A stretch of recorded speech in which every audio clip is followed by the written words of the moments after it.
resting place, how sweet the sound.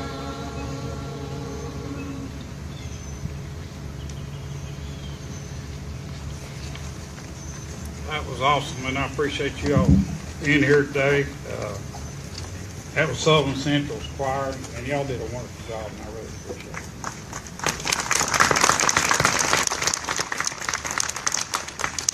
Well, I want to thank Major Elton for organizing this whole event. He's worked probably several months on this to make sure it's right and get it right. And he's been in my office every day this week making sure it's right. But he did a great job. And Deputy Lindsay Newton, I know you're out there, you are. She had her crew out here cleaning up and sprucing everything up. Not that we keep it ugly looking any other time, but we wanted to make it a little bit more special today. Appreciate all the family being here, all the visitors being here, our officers being here, and this is something I wanted the young officers.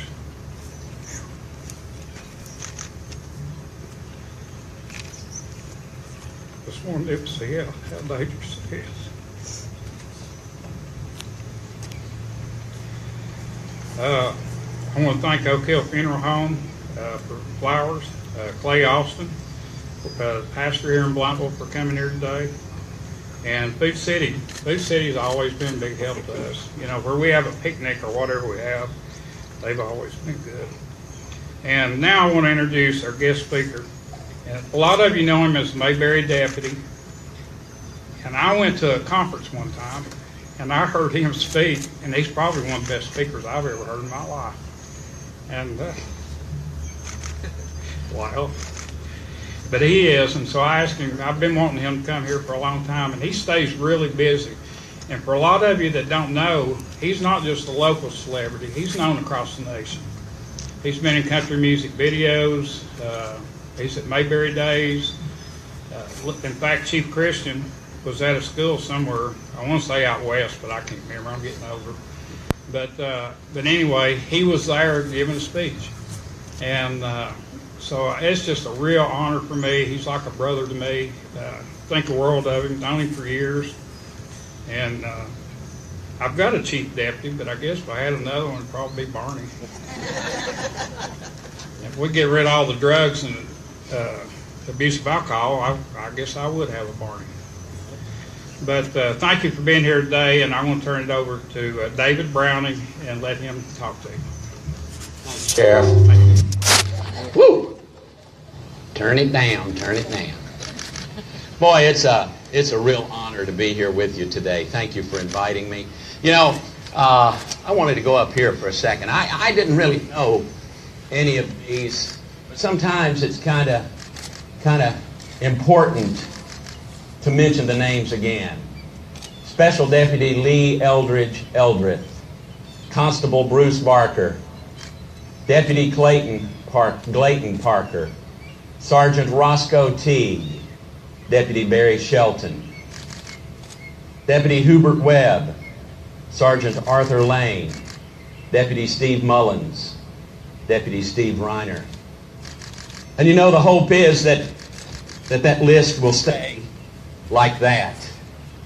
We don't want to add any more names, do we? We don't want to add any more names. I travel all over the country. I've been blessed the last 25 years to get to live in Mayberry and experience that good feeling of Mayberry.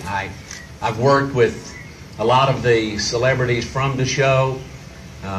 Rodney Dillard, for instance, from the Darwin Boys, is still a very close friend of mine. We did a show together last week in Duluth, Georgia. And Charlene Darling. And you know, the lessons I've learned in the Andy Griffith Show have been so important to my life. I know one thing for sure. When you watch the Andy Griffith Show, he's going to do something. He's going to do this first. He's going to make you laugh. Andy and Barney were wonderful together. They made sure that you chuckled. They made sure that you laughed a little bit. And then they could give a sincere message. Something that had value. Something that would touch your heart. So, what I want to do before I offer my comments is again say thank you to the chaplain. Thank you very much. So this story is not about you, all right? It's not about you. And it's not about Opie standing over here either. Wave at him, Opie. Look at him. Don't he look good? Yeah, I'm proud of that boy. So Opie was sitting in church one Sunday morning, and Andy had given him $1 to put out in the offering plate during the church service. And Opie had that dollar bill balled up in his hand. And about halfway through the service, here come that offering plate right through the pew. Little Opie took it and he passed it right over to Aunt B, and off it went. He still had that dollar bill balled up in his hand. And when the church service was over, Opie fished his way through the crowd there, and he found our preacher standing there. Remember I told you this wasn't about you, right?